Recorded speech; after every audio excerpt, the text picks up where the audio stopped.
Sé que Dios tiene esta mañana algo especial. ¿Tú lo crees?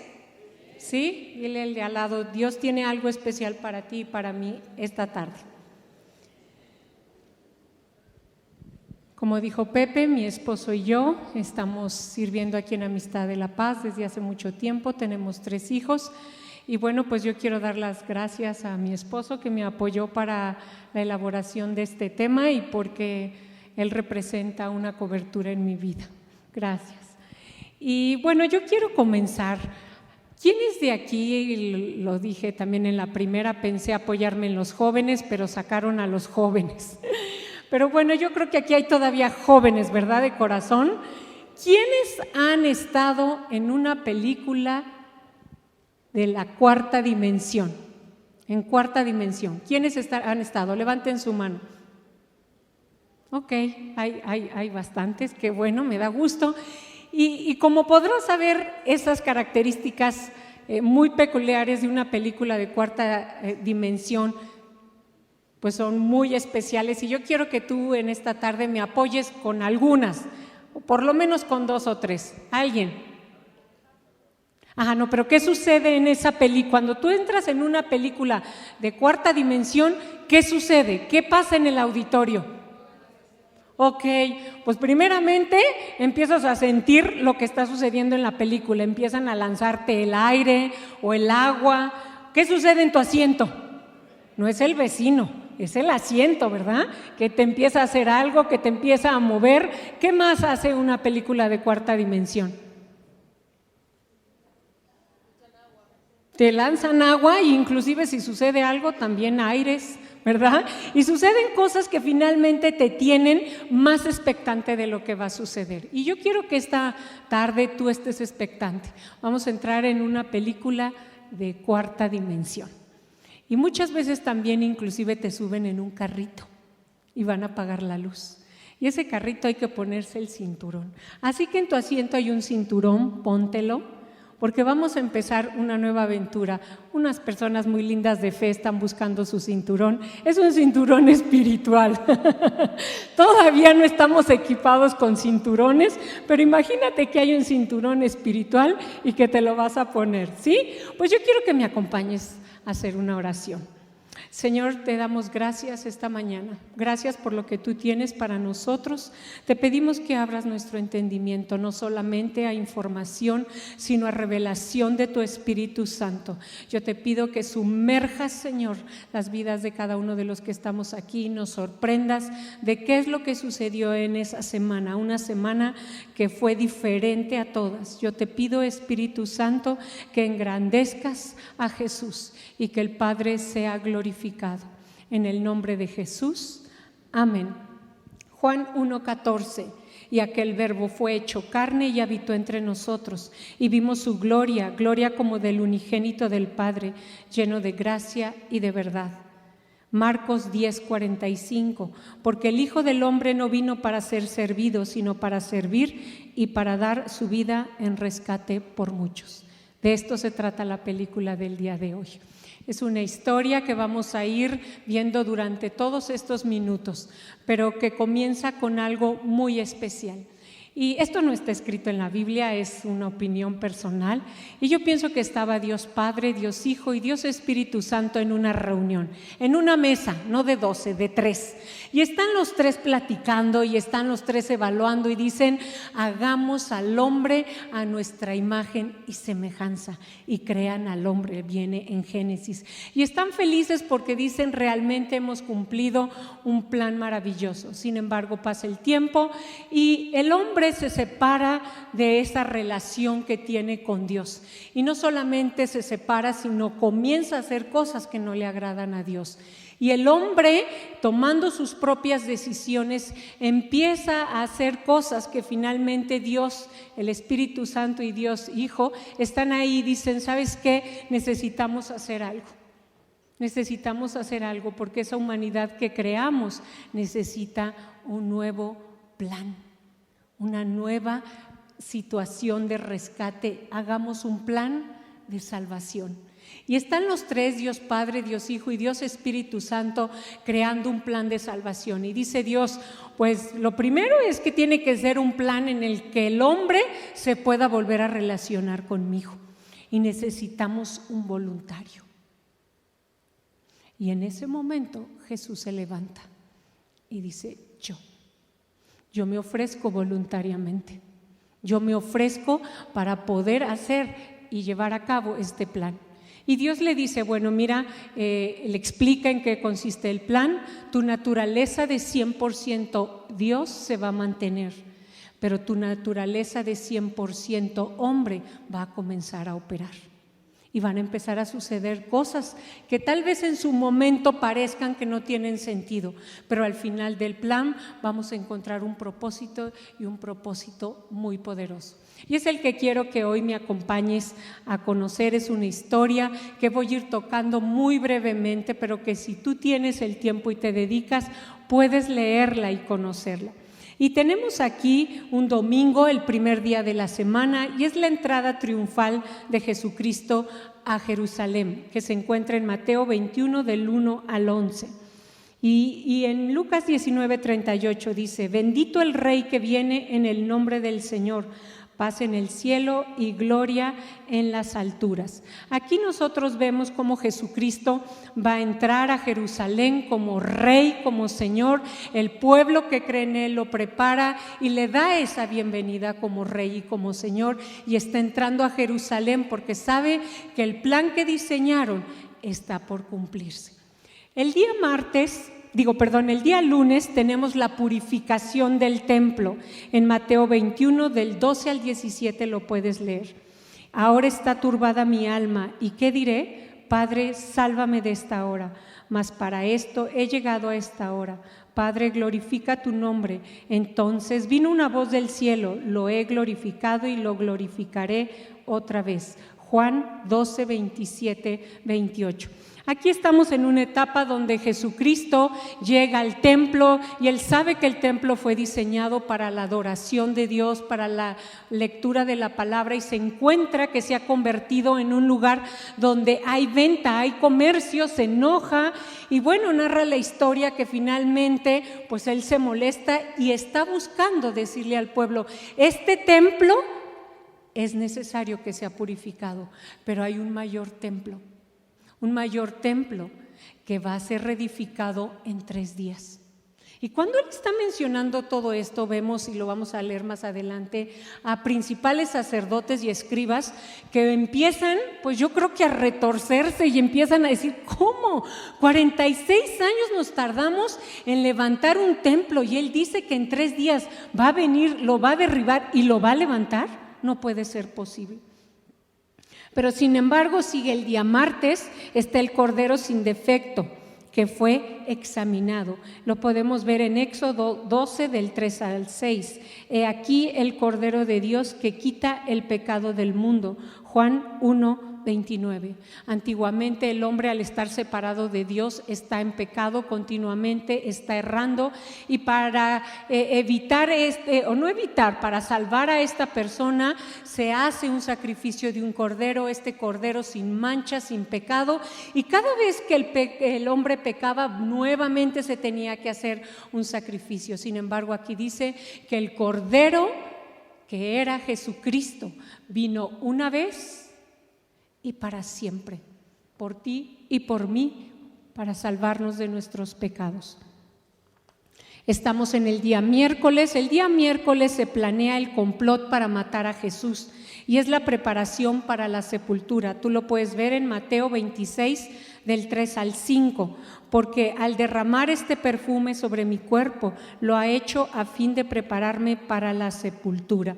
Está ahí el complot, como les digo, están los principales sacerdotes y dicen, realmente este hombre trae ideas que no vienen al caso, dice que es Dios, que está sanando enfermos, que el Padre lo envió. No, tenemos que hacer algo, pero necesitamos cortarlo de raíz, necesitamos planear su muerte, hay que matarlo. Y están planeando esta muerte de Jesucristo porque ellos saben que realmente no les conviene que alguien llegue diciendo que es el Mesías. Y sin embargo, Dios lo sabe, Jesucristo lo sabe, el Espíritu Santo lo sabe, y es necesario prepararlo para la sepultura, porque ellos sabían que Jesucristo necesitaba morir. Y vemos aquí a una mujer que está derramando el perfume, ese perfume como símbolo de te estamos preparando para un tiempo difícil, pero es necesario. Posteriormente vamos al jueves. El jueves están en el aposento alto y es el arresto de Jesús. ¿Cuánto he deseado comer con vosotros esta Pascua antes que padezca? Y están en el aposento alto, en una cena inolvidable, en una cena donde Jesucristo reúne a todos sus discípulos y les dice: quiero decirles que fue un placer y un gusto haber estado con ustedes. Sin embargo, me tengo que ir, voy a morir, voy a entregar mi cuerpo en sacrificio y mi sangre va a ser derramada. Y los apóstoles están escuchando a Jesús, pero es tal vez como hoy tú que dices: ¿cómo? ¿De qué se trata? ¿Cómo que vas a morir? ¿Y cómo que tu sangre? ¿Y cómo que el templo? ¿Y cómo que el tercer día? Y realmente no había venido esa revelación sobre sus vidas. Sin embargo, Jesús necesitaba proclamarlo, necesitaba avisarles lo que iba a suceder. Y en este momento ellos están listos. Jesucristo va a Getsemaní, va con sus apóstoles y les dice: pues ha llegado la hora, necesito que oren, intercedan por mí. Y están los apóstoles ahí, pues sin como mucho sentido en esta parte en la que Jesucristo dice que pues necesita su apoyo. Jesucristo en ese momento va con el Padre y está orando y le dice: Padre, tengo un dolor tremendo, una angustia, muchísima tristeza, porque Él sabe lo que va a suceder. Sin embargo, le dice: pasa de mí esta copa. No se trata de mí, se trata del plan que ideamos. Y tal vez tú en algún momento de tu vida estás así diciéndole al Padre: Padre, no voy a poder. Este propósito de vida que tú tienes para mí no lo voy a poder alcanzar. Pero el Padre te dice: sí, porque yo estoy contigo. Y continuando con la historia, pues vemos cómo Jesucristo nuevamente les dice a sus discípulos: pues vuelvan a orar, porque regresa y los encuentra dormidos y sin orar. Y para Él es así: como los dejé que estuvieran orando por mí, regreso y los sigo encontrando dormidos y sin orar. Y regresa al Padre y le dice: Padre, que no se haga mi voluntad sino la tuya, que no se haga mi voluntad sino la tuya. Y así estamos nosotros esta mañana en esta historia, descubriendo que no se trata de ti, no se trata de mí, se trata del Padre. ¿Y cuál es la voluntad del Padre para tu vida? Estamos en el viernes, es una historia rápida, como les digo, y llegamos al viernes. El viernes es el juicio y la crucifixión, está en Juan 18. El juicio no fue por lo que hizo, sino por lo que dijo ser. Los principales sacerdotes pues no podían negar que Jesucristo había sanado a un paralítico, que le había dado la vista, a un ciego, que había inclusive resucitado. Ellos no podían negar eso porque era una realidad, pero a ellos lo que en verdad querían hacer el juicio es porque Él había dicho que Él era Dios.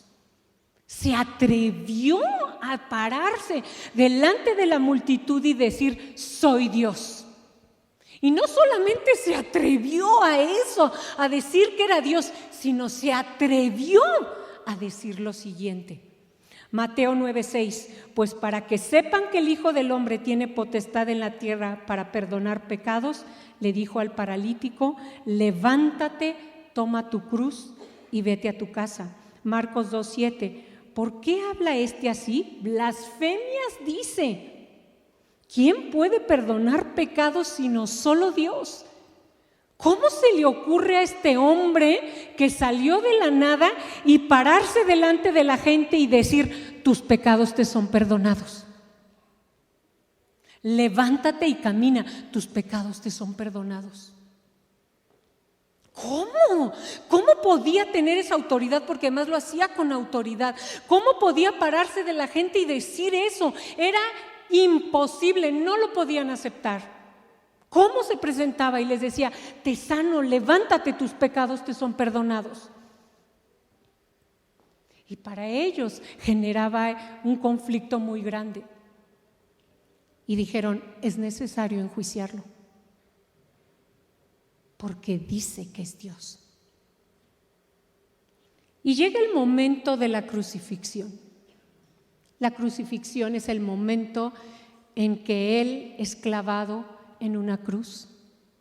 Y en esa cruz, para que verdaderamente, cuando tú como papá quieres heredarle algo a tus hijos, ¿qué es lo que tienes que hacer? Pues haces un escrito, haces un testamento. Si no lo han hecho, comercial, háganlo. Hagan un testamento. En ese testamento tú vas a escribir y vas a decir, a mi hijo fulanito le dejo esto y a menganito le dejo esto. Y dejas estipulado ante un notario cuál es tu perfecta voluntad. Pero ¿hasta qué momento va a operar el testamento? Hasta que se muera. Mientras está ahí un papel. Pero hasta que no haya muerte del que hizo el testamento, ese testamento no opera. Pasaba lo mismo. Hasta que Jesucristo no muriera, el testamento, la herencia que Dios había dejado para el hombre, para la humanidad, no iba a funcionar. Por eso era necesario la muerte de Jesucristo. Y vemos aquí en la crucifixión, dice, mas Él herido fue por nuestras rebeliones, molido por nuestros pecados. El castigo de nuestra paz fue sobre Él y por sus llagas fuimos nosotros curados. Hay rebelión en nuestros corazones. Hay pecado, aquí lo dice. Y dice que Él murió para que tú y yo viviéramos en paz. Y estando en la condición de hombre, se humilló a sí mismo, haciéndose obediente hasta la muerte y muerte de cruz. Filipenses 2:8. Era necesario. Y Él voluntariamente, Él era Dios. Él tenía el poder y la autoridad, pero Él voluntariamente dijo, yo bajo y yo doy mi vida voluntariamente. Y dice que se humilló porque tenía el poder para bajar de la cruz, tenía el poder para no pasar por todo lo que tenía que pasar, pero sabía que era necesario y se humilló y renunció. Pero ¿sabes por qué renunció a ese poder? Para que la soberanía de Dios operara en su vida. Y muchas veces tú y yo tenemos que hacer eso, tenemos que renunciar a muchas cosas para que la soberanía de Dios, la voluntad perfecta de Dios opere en nuestras vidas. Cristo nos redimió de la maldición de la ley, hecho por nosotros maldición, porque escrito está, maldito todo el que es colgado en un madero. Gálatas 3:13. Y aquí dice algo bien importante. Dice, hecho por nosotros maldición. Y esta es una parte que vamos a estudiar y que nos vamos a meter porque es una parte clave en toda esta historia. ¿Qué es lo que sucede? Cuando Cristo muere en ese momento, Cristo está crucificado, inclusive llega un momento en que le dice al Padre, ¿por qué me has abandonado? ¿Tú puedes creer a un papá abandonando a su hijo? Tú que eres papá, ¿puedes pensar? ¿Qué sentirías? Que tu hijo te diga, Padre, ¿por qué me has abandonado? Pero los tres sabían que había un plan en esto. ¿Y sabes por qué Jesucristo no es que precisamente lo haya abandonado, pero se tuvo que separar de él? Porque Él es santo, Él es puro. Él está sin mancha, sin pecado. Y cuando Jesucristo está ahí en la cruz, ¿sabes qué es lo que sucede? En ese momento, cuando Él está muriendo en la cruz, está diciendo, el pecado de todos ustedes lo llevo yo en la cruz. Y dice la Biblia que Él se hace pecado. Y cuando Él se hace pecado, en ese momento Dios le dice, ¿sabes qué? Nos tenemos que separar, porque el pecado y yo no tenemos comunión.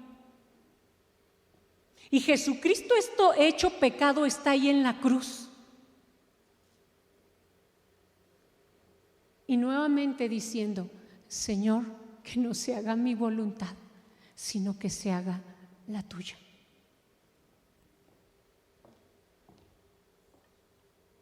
Cristo en la cruz absorbe la ira de Dios, generada por el pecado que nosotros como humanidad hemos cometido. Dios se pone totalmente a nuestro favor, quitándose la sentencia sobre nuestras vidas. Dice la palabra que estaba el velo era el que separaba el lugar santo del lugar santísimo. En el lugar santísimo estaba la presencia de Dios. Y dice Jesucristo, inclusive cuando está con sus discípulos, les dice: mi carne, mi cuerpo será entregado por ustedes. Y en este momento estaba sucediendo. Cuando el velo es rasgado, es como un rasgar del cuerpo de Cristo. En ese momento, y lo cantábamos hace ratito, fue un momento, fue un instante, pero ¿sabes qué sucedió? Se abrió el camino. Se abrió el camino para que tú y yo pudiéramos llegar al Padre. Y además de que se abrió ese camino, Dios es un Dios de justicia y Dios no se puede negar a sí mismo. Y Él dice: si tú estás lejos de mí, hay juicio sobre ti, hay la ira depositada de Dios sobre tu corazón. Entonces, en ese momento, Jesucristo está diciendo: ¿sabes qué? La ira que tienes, porque el pueblo se ha apartado de ti, que caiga sobre mi vida. Y en ese momento la ira de Dios, el enojo de Dios, cae sobre la vida de Jesucristo. En Hebreos 9:12 dice: por su sangre entró una vez y para siempre en el lugar santísimo. Porque donde hay testamento es necesario que intervenga muerte para que sea validado. Hebreos 9:16. ¿Se acuerdan que yo les decía? Era necesario que Él muriera. Era necesario esta etapa que Él estaba pasando. No era nada fácil. Y no solamente estaba siendo crucificado, sino al lado de dos malhechores que verdaderamente sí merecían eso, pero Él no lo merecía. Sin embargo, se había puesto por ti y por mí para llevar ese pecado. Tenemos el sábado. Jesucristo muere el viernes, lo bajan de la cruz y lo meten en una tumba que no había sido usada por nadie. Y está Jesucristo ahí, en esa tumba que no había sido usada, y Él entra en esa tumba. Pero mientras Él entra en esa tumba, ¿sabes qué estaba sucediendo? Y es lo que te voy a platicar ahorita. Dice: porque por eso me ama el Padre. Estamos en el sábado, que es cuando se está vigilando la tumba. En Mateo 27, 62 al 66 lo puedes leer lo que sucedió. Por eso me ama el Padre, porque yo pongo mi vida para volverla a tomar. Nadie me la quita, sino que yo de mí mismo la pongo. Tengo poder para ponerla y tengo poder para volverla a tomar. Este mandamiento recibí de mi Padre. Juan 10, 17 al 18. ¿Qué sucede en este momento? Aparentemente es un viernes de mucho dolor, de mucha tristeza, un sábado de descanso, pero algo estaba sucediendo en esa cuarta dimensión, en esa dimensión espiritual, algo estaba sucediendo. Cuando Jesucristo toma tu pecado y el mío y lo absorbe, y dice la Biblia que se hace pecado, en ese momento la muerte lo jala. Dice la Biblia que baja al infierno. Mira, te lo quiero leer, Apocalipsis 1:17. Yo soy el primero y el último, y el que vivo y estuve muerto. Él no solamente estaba muriendo a nivel del cuerpo, de la carne, Él estaba teniendo una muerte espiritual. Y es la que tú y yo tenemos cuando no le conocemos. No solamente morimos en nuestra carne, también hay muerte espiritual. Y en ese momento Él está absorbiendo esa muerte de su cuerpo, pero principalmente está absorbiendo esa muerte espiritual, a la cual tú y yo, tenemos derecho a ir por nuestros pecados. Sin embargo, en ese momento Jesucristo dice: no, perdóname, Teresina. Ese derecho o esa consecuencia, yo la voy a absorber. Y él había vivido la resurrección de una niña, de Lázaro, pero ellos no habían no habían tenido una muerte espiritual. Sin embargo, Jesucristo sí era el que estaba teniendo esta muerte espiritual. Y dice la Biblia, yo quiero aquí que si tú quieres leerlo, no lo voy a leer aquí, pero él dice que carga nuestros pecados, está en Hechos 2:24, y la muerte, al bajar él, la muerte no lo puede retener. No lo puede retener, ¿sabes por qué? Porque bajaba con poder. Y en 2 de Timoteo 1:10 dice que destruyó a la muerte y le arrebató a la muerte tu vida y mi vida. Yo sé que esto es de cuarta dimensión y tal vez si tú vienes por primera vez dices, ¿qué es eso? No te preocupes, el Espíritu Santo lo va a revelar. Es Él la obra, ni siquiera es la obra del que está aquí enfrente, ni siquiera es la obra del que te invitó, ni del que está al lado. Es una obra de revelación del Espíritu Santo de lo que sucede. Y lo que sucede es que tu pecado y el mío es absorbido por Él. Él baja por tu vida y por la mía, arrebata, dice la Biblia, que arrebata tu vida y la mía y sale como un rey victorioso. Y mira lo que aquí dice, llega el domingo de Ramos, el domingo, de resurrección y de victoria. Por lo cual Dios también le exaltó hasta lo sumo y le dio un nombre que es sobre todo nombre, para que en el nombre de Jesús se doble toda rodilla de los que están en los cielos y en la tierra y debajo de la tierra, y toda lengua confiese que Jesucristo es el Señor, para gloria de Dios Padre.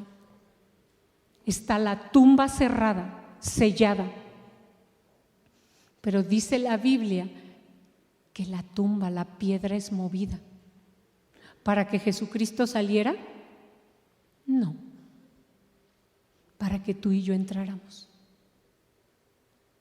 Y toda esta historia, dices, está muy bonita, Teresina, está padrísima, muy romántica, ya nos llevaste de domingo a domingo. Jesucristo se levanta como rey y asciende al Padre, pasando por un proceso que no me voy a detener en él, en el próximo domingo, y se va a hablar sobre la resurrección. Pero finalmente, ¿qué es lo que está sucediendo? Aquí Jesucristo está diciéndote, esta historia, más que una historia muy bonita y muy romántica, es real. Es real. Y dice la Biblia que Él toca a nuestra puerta y llama. Y te dice, quiero cenar contigo, quiero estar contigo, quiero relacionarme contigo. La forma en que has llevado tu vida hasta hoy, mira los resultados. Mira los resultados que has tenido, llevando una vida de acuerdo a tu propia estructura y idea. Mira a dónde te ha llevado. Yo conocí al Señor hace 27 años. Cuando a mí me platicaron de esta historia, dije, bueno, los pecadores, ¿verdad? ¿Verdad que los pecadores? Yo no, yo soy Santa Teresina del Niño Jesús. Yo no necesito, ¿verdad? Soy una niña buena, saco 10, no he robado, no he matado, no he hecho nada perverso. Así como que yo necesito. Igual alguien me platicó esta historia y yo dije, mira, pues sí para el de al lado, ¿verdad que para el lado está muy buena la historia? Pero para mí no. ¿Por qué? Pues porque yo no lo necesito. Sin embargo, en ese momento Dios ya había ido preparando mi corazón poco a poco y me mostró que había un pecado, que es el del orgullo y la soberbia. Y ese es de los peores. Es de los peores. Porque ese pecado te dice, yo no lo necesito, yo no creo lo que estás diciendo, yo no puedo creer en un librito. Y es porque tu corazón está engrosado y se ha llenado de orgullo y se ha llenado de soberbia. Y Dios me mostró mi condición en la que estaba. Y era para mí como verme en un nuevo espejo y decir, ¿de verdad? ¿Así estoy yo? Y entendí que le necesitaba. Que mi vida necesitaba ser cambiada y transformada. Y yo en esta mañana quiero decirte que esta historia que he platicado pues está muy bonita, muy interesante, tal vez tú dices, bueno, pues es su historia o es la historia que está ahí escrita, pero pues me reservo el derecho, ¿verdad que verdad que somos muy lindos? Me reservo el derecho a creerla. Los respeto. Pero en ese momento, cuando tú estás diciendo eso, Jesucristo te está diciendo, claro que no, tú me necesitas. Y si hoy estás aquí, es por algo. Porque el Espíritu Santo te ha traído. Porque cuando estaban en esa mesa platicando de un plan de salvación, estaban diciendo tu nombre. Aide, Mónica, Juan, Pedro, Josué, Rebeca, Luis. Yo no sé cómo te llamas, yo no les conozco. Pero Dios sí te conoce. Y Dios puso tu nombre en el libro. Y ese libro quería que tu nombre ahora pasara, era el libro de su creación, pero ahora existía un libro de la vida eterna. Y Dios quería ahora escribir tu nombre ahí. No fue una semana normal, no fue un juicio normal, ni una ejecución normal. En el Calvario algo muy grande y muy significativo sucedió. Nuestra salvación se ganó. Y Jesucristo va a venir por segunda vez, por su iglesia. ¿Quiénes somos su iglesia? ¿De qué se trata todo lo que aquí se habla? De esta esencia, de que Jesucristo murió por tus pecados. ¿Lo creas o no lo creas? ¿Y por qué sé que no es una religión sino una relación personal? Es personal, no es como que yo y todos mis compañeros, no, es personal, uno a uno. Porque Jesucristo sabía que le necesitabas.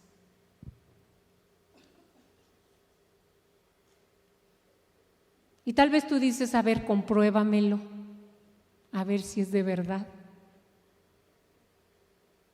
La Biblia lo dice en Romanos 12:2, comprueba, que compruebes cuál es la voluntad de Dios, buena, agradable y perfecta. Lo único que te puedo decir es pruébalo, inténtalo, no pasa nada.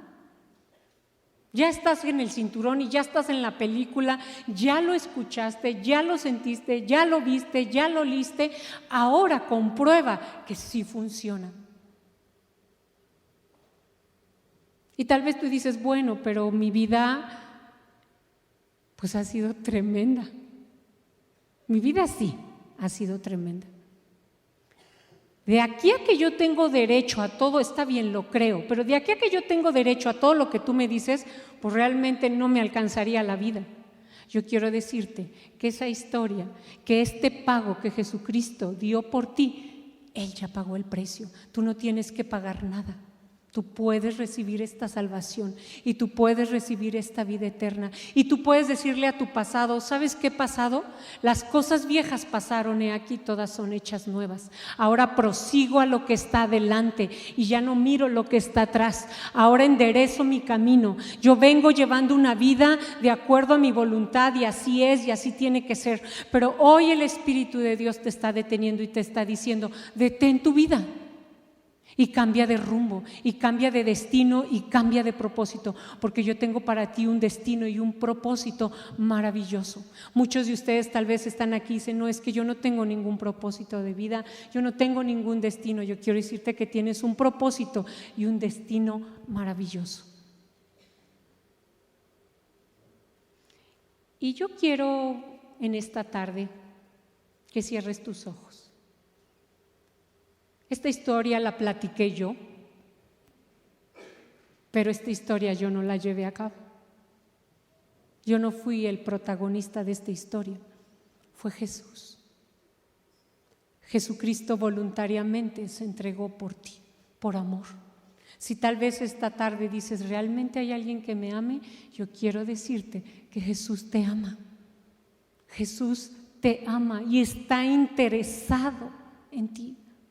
Y está extendiendo su mano sobre ti y te está diciendo, te amo, quiero relacionarme nuevamente contigo. El Padre quiere relacionarse contigo. El Padre sabe el dolor por el cual estás viviendo ahorita.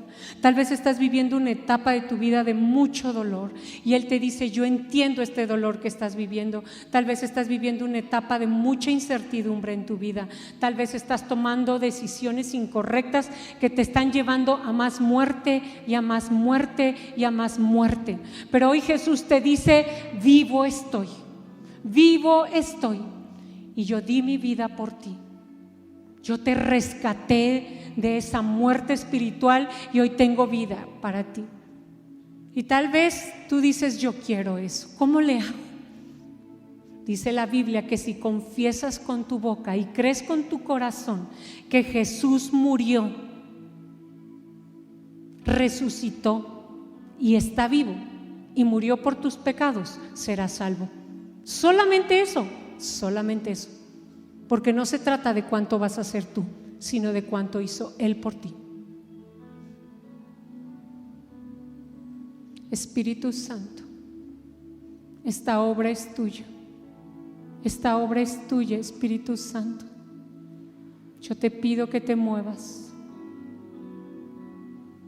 trayendo convicción de pecado, trayendo convicción de la necesidad tan grande que tenemos de ti.